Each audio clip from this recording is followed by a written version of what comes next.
Yeah, investing in women's economic development.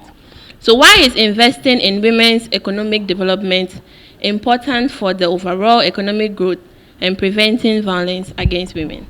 Anyone on the panel can take the microphone at that.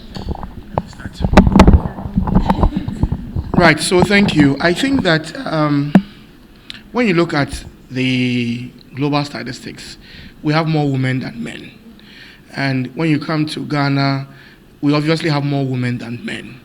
And I believe that when women are empowered, they stand in a better place to provide for the family, they stand in a better place to provide some bit of gender perspectives to issues as against the other gender.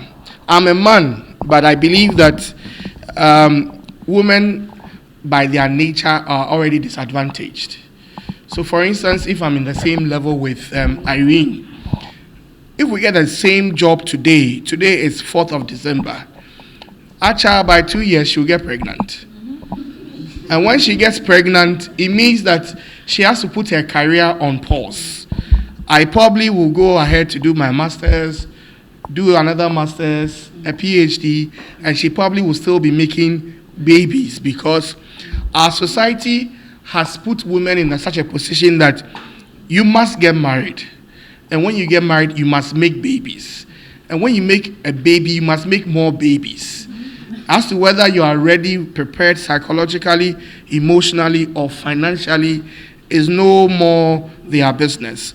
So Irene will be disadvantaged because in about 6 years' time, I will have finished my master's, PhD, and she'll be making babies. Obviously, we can't be at the same level when it comes to career. Even with the fact that she's the one going to carry the baby, Irene may not be in total control as to the number of children she can have, the year of spacing as well. And this is my personal view, I feel that family planning should be targeted to men, not women. Because a man can make 9 women pregnant in 9 minutes, literally, as against a woman getting pregnant once in 9 months. So, beyond the fact that she's disadvantaged, there's so much expectation on her. If I'm married to Irene, I'm married. Last year was our 10th wedding anniversary. Thank you. My wife is expected to close early and come home and take care of the children. My wife is expected to go to the market. My wife is expected to do all the female motherly things. Of course, I support as much as I can. But there's that bit of demand. Can you imagine if my mother or any of my siblings come home and realize that I'm in the kitchen? It will send a wrong signal. She has given me for girls, or she has put something in the food and all that. So when you look at all these bit of societal disadvantage that is placed on women, I feel that if they are empowered and given a better support, it can help them. And let me move to the bit about the violence. A few of the women who are being violated, when you actually speak to them, they know they are being violated. They know they have to step out. But the issue is that when they step out, where are they going? They are not economically empowered. Their families or society will be expecting them to stay in the marriage or relationship and fix it, even though you know it's not fixable. Society expects that when a man cheats, it's okay. When a woman cheats, she should be punished. It's okay if the man has a child outside the marital home. But if the woman has it, the marriage must be dissolved and all that and bits. And of course, if the man dies, I'm not dying now, but if the man dies, the woman is handed over to the man's junior brother or big brother to continue the marriage. But why don't we do that for the man when the woman dies? So when you look at this few bit of issues I've raised, you realize that women by your makeup are already disadvantaged. And I think that if they are empowered, we can prevent a lot of the violence. Now I've opened the floor. Who will take the mic? So thank you so much. Our communicator has opened the floor for all of us. Okay, so I think I mentioned this in my previous presentation about the economic dependency and then the link to violence. So from my perspective as a SGBV advocate, I mentioned earlier that with most of the survivors we deal with, so some of them do know that yes, I'm being abused, he's beating me up, he's threatening to kill me, but at the end of the day, I can't pay my rent, I'm not working, and even if I'm working, some of them are just hawking. It's not something sufficient enough to sustain the home.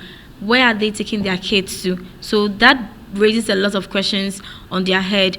Now, if I'm a woman and I'm working, I have my own house, and even if I don't have a house, I know that at any point in time, I can just book an Airbnb and move into. Once a man threatens to kill me or beat me up, the tendency of me just picking up my phone to book Airbnb, make payments, and just run for safety, it's very high. Although my family may just object to it, no, you need to. I would think of my safety because I have the means to. But now there's another woman that even transportation is difficult. Even their sanitary pad, the man has to give her money. So yes, I know that my life is at risk. My children are also at risk being with this man. But what happens to them? And most of the time, as he mentioned, women are expected to, be the mothers. So we also have this tendency of, placing our children first. We make them a priority. So for most of the women, if they are to leave their children behind, I think they could be fine because I can hawk and just sleep on the street. But now most of the concern is the children. Where am I taking the children to? How are they going to school? Because even with women coming to seek shelter support, sometimes they wonder, if I'm bringing them here and if you're arresting the man, how will the kids be fending for themselves? How will they be going to school? And this even goes beyond the intimate partner violence. I mentioned about the case where a 15-year-old girl was being sexually harassed by her own father. And in this case, she knew that my father has been sleeping with me. She told her stepmother and she just, shut her up. But she didn't get the support she needed because at the end of the day, he's the one paying my fees. He's the one giving me money to cater for myself. If I report him or if I leave home, maximum 3 days, I'm back. Because, if I go to my friends, they are not in the position to cater for me. So putting women in a situation where they are economically, empowered or independent is very necessary to prevent violence, because in that case, when you educate them on what violence is and then the steps to take when they are being violated, then there's no financial restrictions to them, actually taking the necessary actions. Okay, so I'll also speak to that, but then I'm speaking for our girls here. When it comes to the reason why women are supposed to be economically empowered, I'll speak to the issue of parents, where parents are not really economically empowered and they have kids to cater for. And we know that SGBV can happen anywhere, and it's most prevalent in our schools, right? So if I'm a girl and I'm going to school and my mother tells me that today there's no food, but when you go to school and you're coming, get me kinky, okay? There's no food in the house. When she gets to school, where is she going to get the money to buy the kinky and bring to you the mother? African mothers are like this. Sometimes you see, even your mothers will tell you, if you come to them and you're asking for money for pad, they'll ask you, can't you see Abena? She has given birth, she's taking care of her child in the house. She's comparing you to Abena, who is probably a school dropout, right? Due to certain circumstances. She's a school dropout. And this is a result of financial constraints in the house. There's no money in the house. So indirectly, you are also affected when your mother is not, or your parents are not economically empowered. And when you get to school, sometimes you meet some boys, even some of your teachers, some of you call them, you see them to be boys. Some are also your sugar daddies.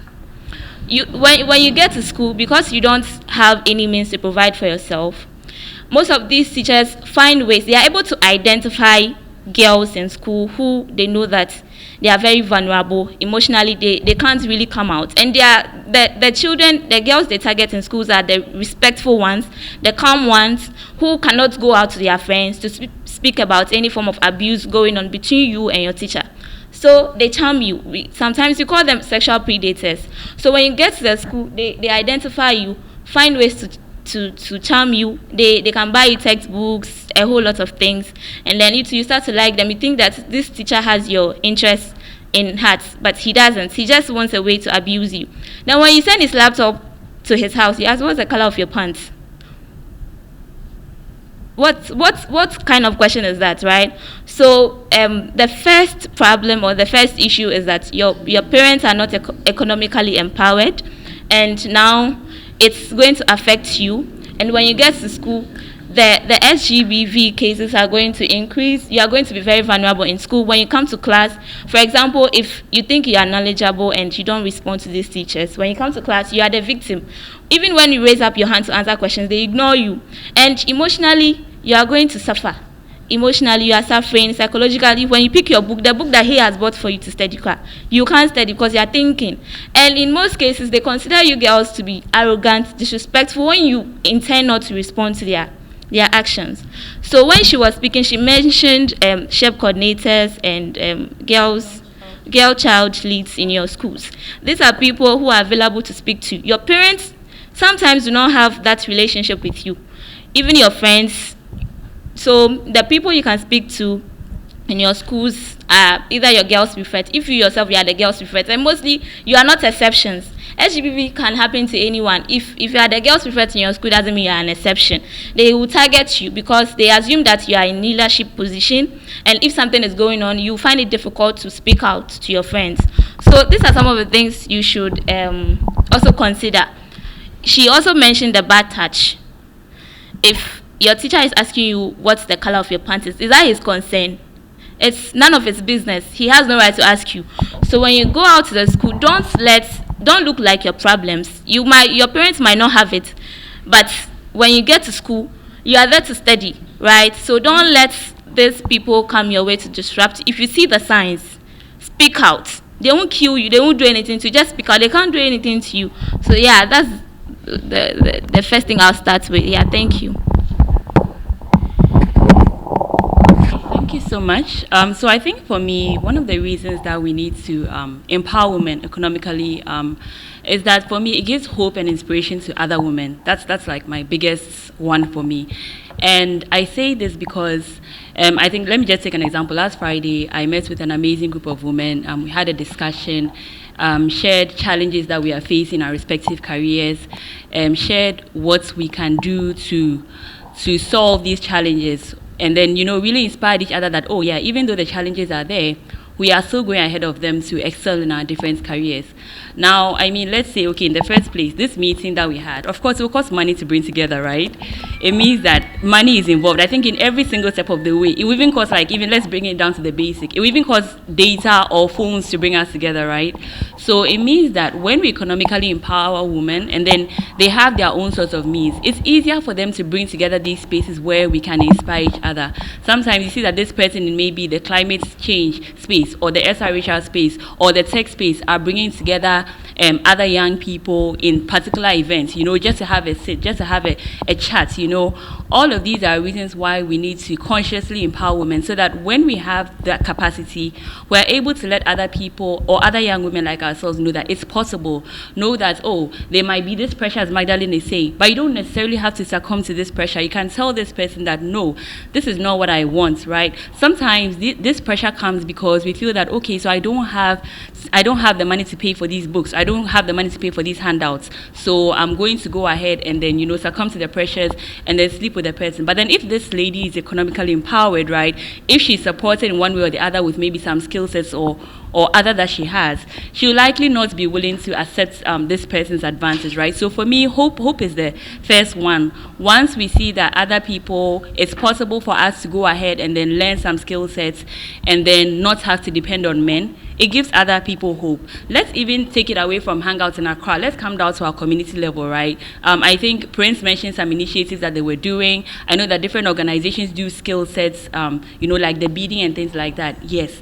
So the slippers making and all that. So if we are coming down to our community level, when I see that Benny is doing slippers, right, and she's not sleeping around with Kwabna or with Kweku to buy her sanitary pads during the month, but she's doing something for herself, it'll give me hope. You're like, okay, so I don't necessarily need to go and sleep with Kwabna. I can also go to the center where Benny learns her skills and then learn what she's doing. I could also learn how to do the local biscuits, the ones they do with flour and all that. So I think that when we consciously take those steps to empower other women, it's going to tell other people that, hey, you don't necessarily need to depend on that man. You can do it for yourself. It's possible for you to make that way and then to succeed. So for me, that's the biggest reason. Hope. Yeah, thanks. So this month of the month of November started as a month for commemorating the 16 days of activism against sexual and gender-based violence. And as PPAG and Youth Action Movement is the youth wing of PPAG, which is the Planned Parenthood Association of Ghana. We join hands to commemorate the 16 days of activism against sexual and gender-based violence. And as part of our celebrations, we put together a youth dialogue where we brought on board some stakeholders, students, and also people in the media for us to have deliberations and discussions on how moving forward as a country we can also end sexual and gender-based violence in Ghana. So as a country, some of the steps we can be taking is exactly what we have done today, to educate young people on SGBV, how to identify SGBV, how to ensure that at the end of the day, if someone is in a situation where we classify as sexual and gender-based violence, the person can free away or the person can move away from such situations. Another way that we can solve some of these issues is to strengthen our social welfare, to strengthen our domestic violence support units. And also, we do have a domestic violence fund. Let's make available the fund so people who are survivors can have access to this fund, because at the end of the day, survivors go to the clinic and they are asked to bring money in order to get a medical report. Most of these people do not have money to cater for the medical report, and at the end of the day, those who don't have the money, they just rubbish the cases. But if we make available the domestic violence fund and also educate people on even how to access the fund, then I think that we are making a great step towards ending sexual and gender-based violence. And of course, in our various communities, the education has to be more. We have to do away with harmful practices. Not all traditions are bad, but the traditions that we enforce SGBV, I think there should be education on them so that those are eradicated and we can keep our good traditions. And as we say, traditions move on. So these are some of the cases that we talk about, and we say they are entrenched in our culture. It is not right for anybody to, irrespective of it being a man hitting a woman or a woman hitting a man, whatever the case be, there's no right in hitting anybody. This is a particular notion that some people say that if a man hits you, it means that he loves you, or if your woman hits you, it means that she loves you. I don't think this is something that has to be entertained. I think that we are moving into a world where there's a lot of education, there's a lot of civilization. If we educate people that some of these things are wrong, I think we can go a long way to save the coming generation from issues of sexual and gender-based violence. So such people, most of the time, they are taking through a lot of therapy sessions, because some people, it's not like they do not have the economic means to move out from abusive or toxic relationships. They just do not have the confidence or the courage to do so. So such people, they are taking through a lot of therapy sessions to make them understand that whatever situation they are in is a sexual and gender-based violence situation, and they need to move out from such situations. So I've learned that when we find people in this problem, as in sexual abusement and gender abusement, we should concentrate on them, and maybe if we can help them, we should help them in some ways. When we can report them and help them to solve their problem, we should do so to make them feel happy in heart. Well, I would tell the person to go to some of these, like the Dove Soup people, or to report to the police. That will help him or her to solve the problem, or maybe in some points in life when he or she cannot fend for him or himself, they can these companies or industries can help him or her to fend for him or herself. I would advise him or her that the person who is doing this or maybe causing this abusement to happen to him or her, the person she should alert that the teacher or any neighbor around him or her, or a person he or she have a close relationship with, he or she should alert the person on behalf of the situation he or she is going through, so that they can help determine the better solution to his or her problem. I'm going to tell them whatever problem that they are going through, they shouldn't be discouraged to go on and allow themselves to be violated by other people. They should be courageous, and then they should know that at a point that before you achieve your goal in life, you must face a lot of challenges, and they must also grab the courage or the boldness to face that challenges in order not to cause any problem for them in the near future. I have learned a lot about gender-based violence and causes and effects, and I've learned that if we see something, you have to say something, because gender-based violence have been causing a lot of problems for the females. I'm going to tell them that they should contact PPH or any NGO or any health organization which can help them to solve their problem. We have our teachers, lots of them can help them because all of them are friendly. All of them can also do something to help them so that they can solve their problems at home. I can tell them that what they are going through is not normal. They have to say something so that they can be helped, or else it can cause problems to their future and they themselves. Well, as the girl child coordinator of my school, I realized that there are certain things that the learners are going through, especially the female. Yeah, even though we are talking about gender-based violence, which is not solely on female, but then both gender, I realized that most of my girls are being abused in different aspects. So I decided to bring them here. Even though we had the letter lately, but I took it upon myself to ask permission and then bring them. And bringing them to, I didn't bring only the girls, but then I also involved some few boys who also come learn and then impact it onto the friends. And I think intensive education we give them the necessary education that they need. We make them, let me say, holistic. We shouldn't educate them on parts or let's say half and then leave the holistic. We should educate them on everything in order for them to be able to know whatever this very thing entails, so that they will be able to also stand out for themselves anytime they are being abused, either by their parents, outsiders, or whoever. They'll be able to stand out. So we should give them holistic education.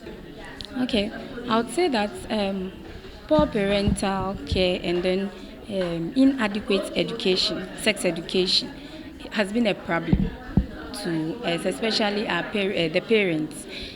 Some feel shy to educate their wards on such things. I think most of the learners get to know or they learn these things from the classroom or in the classroom, let me say it that way. The parents feel shy. Some of them are even adolescents. They themselves are not grown-ups to even inculcate such things to their wards. So they find it very difficult to do that. So what I can say is that parents should stand out, educate their their wards on these things, so that they will be able to have all the knowledge that this thing entails and be able to escape from such things or these abuses that is going on within our country. Yes.